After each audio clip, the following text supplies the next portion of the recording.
ये कहानियां, ये पुरानी कथाओं की, ये हम सब के जीवन से है जुड़ी हुई।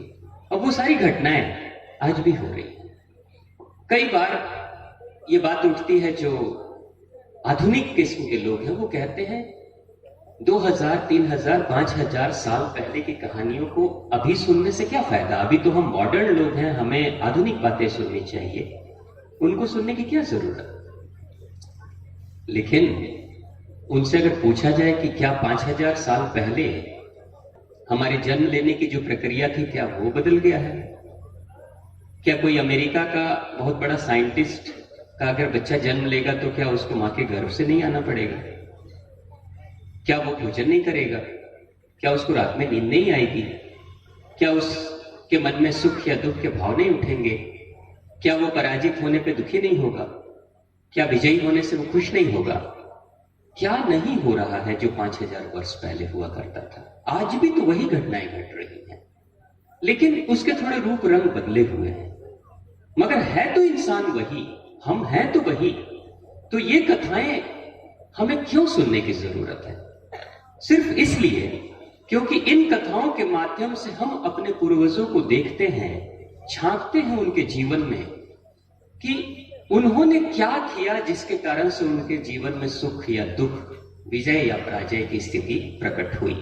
और जिन जिन नियमों पे वो चले, जब वो गड्ढे में गिरे, जब वो सुख में उतरे, जब वो सफलता को उन्होंने प्राप्त किया, तो कौन से नियम से सफलता को प्राप्त किया, उसी को सुनकर हम भी उस नियम पे चलेंगे, हम भी चेतावनी रखेंगे अपने जीवन में। और कहीं अगर हम भी गिरने के कगार पे, किसी मुहाने पे, किसी बड़े से खाई के पास आएंगे तो सतर्क हो जाएंगे, क्योंकि हमने कथाएं सुनी है कि ऐसी घटनाओं से ये चीजें होती हैं। कई बार देखना ध्यान से आप लोग, जीवन में जब समस्याएं आती हैं ना, तो इंसान इतना ज्यादा बेचैन और व्याकुल हो जाता है कि और ज्यादा समस्याओं में उलझ जाता है, और ज्यादा उलझता है समस्याओं में। यानी समस्याओं से बचने की वो जितनी ज्यादा व्याकुलता से कोशिश करता है, उतना ही ज्यादा वो उलझते चला जाता है।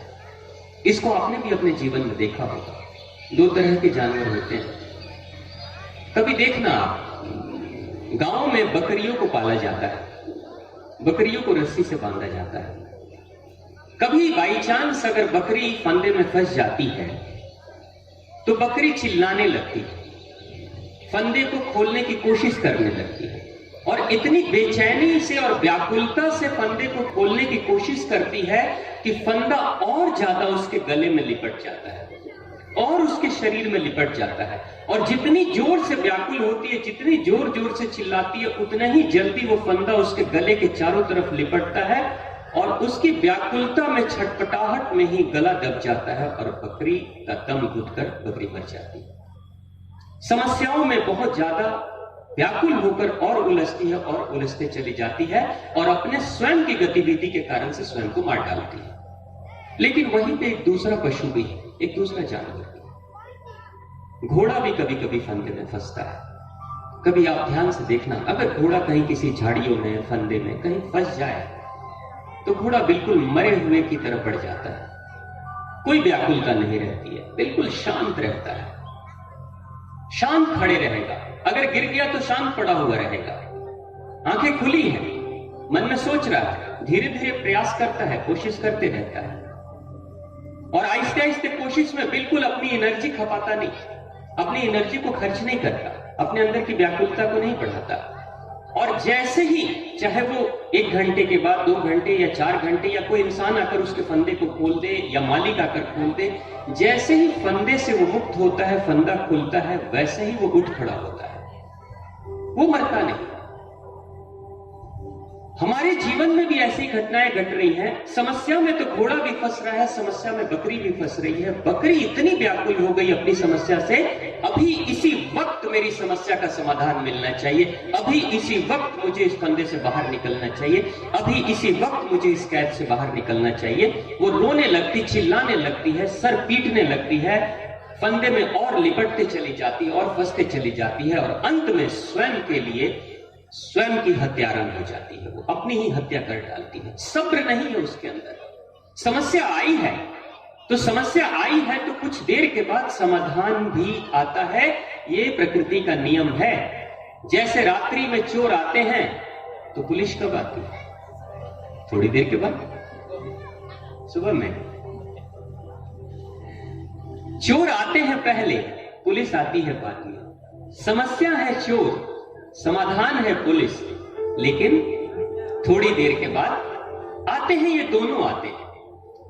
तो जिस प्रकृति से, जिस नियम और जिस कानून से आपके भी जीवन में समस्याएं आ रही हैं, उसी स्रोत से फिर से दोबारा से समाधान भी आएगा। लेकिन समस्या और समाधान के बीच की जो दूरी है, इस दूरी में इंसान को सब्र रखना पड़ता है। अगर वो सब्र ना रखे तो वो अपने आप को मार डालता है, वो खत्म कर डालता है और बाद में पछताता है। तो इसलिए जीवन में हमेशा याद रखें, इस धरती पे कोई ऐसा इंसान नहीं जिसके जीवन में समस्या नहीं आएगी। कोई भी, चाहे वो भगवान का भक्त हो, चाहे वो आस्तिक हो या नास्तिक हो, कोई फर्क नहीं पड़ता। किसी से बात होती है तो कोई कहते हैं आपके ऊपर 7.5 का ग्रह चल रहा है, तो कभी ढैया चल रहा है, तो कभी शनि ग्रह चल रहा है। यह भी बात होती। अगर ग्रह नक्षत्र हमें हमारे जीवन को निर्धारित कर रहे हैं तो हम उन्हीं के भरोसे फिर रहे हैं। लेकिन है क्या माजरा ये? इसके पीछे रहस्य क्या है? या कुछ और करें, या पुराणों में कुछ और भी बात कही गई है।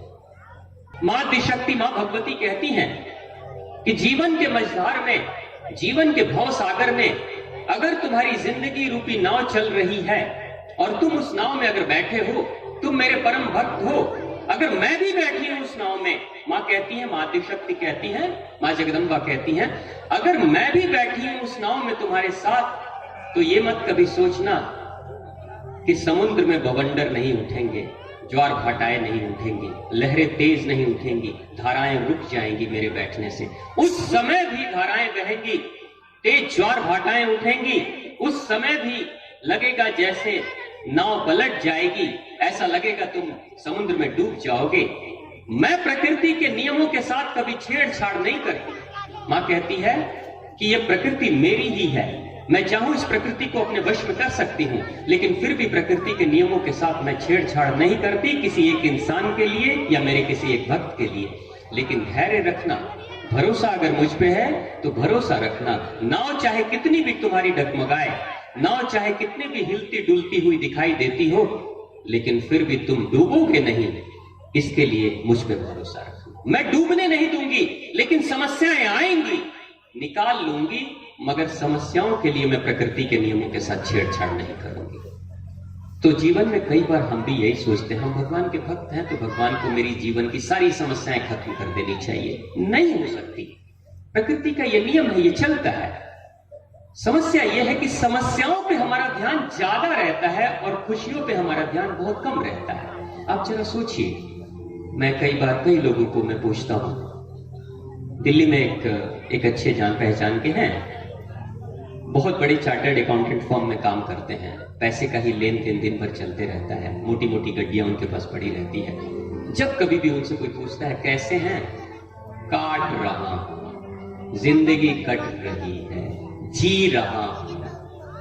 हमेशा एक ही बात करते हैं, जी रहा हूं। तबीयत कैसी है? बस जी रहा हूं। पिछले 5 साल पहले भी जब बात हुई तो भी यही डायलॉग, और 5 साल के बाद बात होती है तब भी वही जी रहा हूं, काट रहा हूं। ऐसा लगता है जैसे जीवन को बैलगाड़ी की तरह ढो रहे हैं। लेकिन उस इंसान से मैंने पूछा कि भाई सब कुछ ठीक है ना? हाँ ठीक है। तबीयत अगर उसकी एक बार खराब होती है तो उस तबीयत के लिए सुबह से शाम तक जितने लोग फोन करते हैं सबको बताता है मेरी तबीयत खराब, मेरी तबीयत खराब, मेरी तबीयत खराब।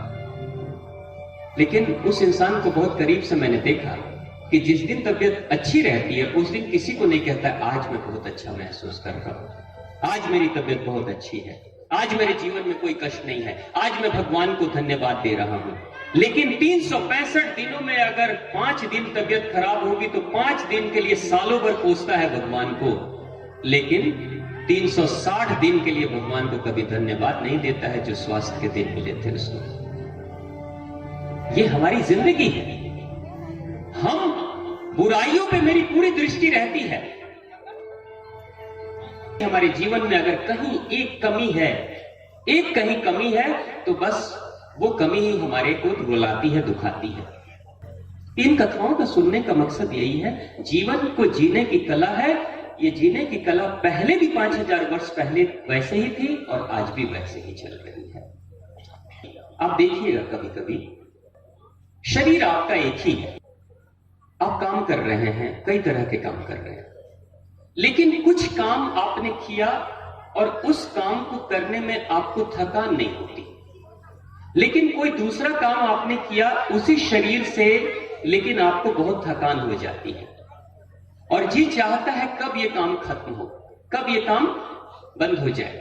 लेकिन वहीं पे दूसरे काम में आप इतने डूबे हुए रहते हो कि समय का पता नहीं चलता, कब समय निकल गया कुछ खबर नहीं होती और थकान भी नहीं होती है और ऊर्जा आपकी वैसी की वैसे बनी रहती है।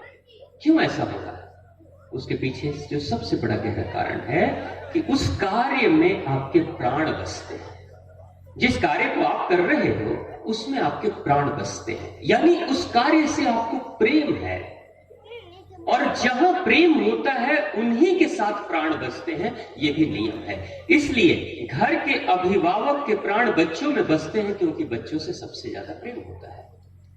तो जहां प्रेम है वहां प्राण बसेंगे। जीवन में हमेशा याद रखें, आप जिस कार्य को करने जा रहे हैं उस कार्य में क्या आपकी आत्मा भी लगी हुई, आपकी चेतना, आपकी ऊर्जा भी लगी हुई है, आपका हृदय भी लगा हुआ है, या सिर्फ मस्तिष्क लगा है? ये पूछने की जरूरत है।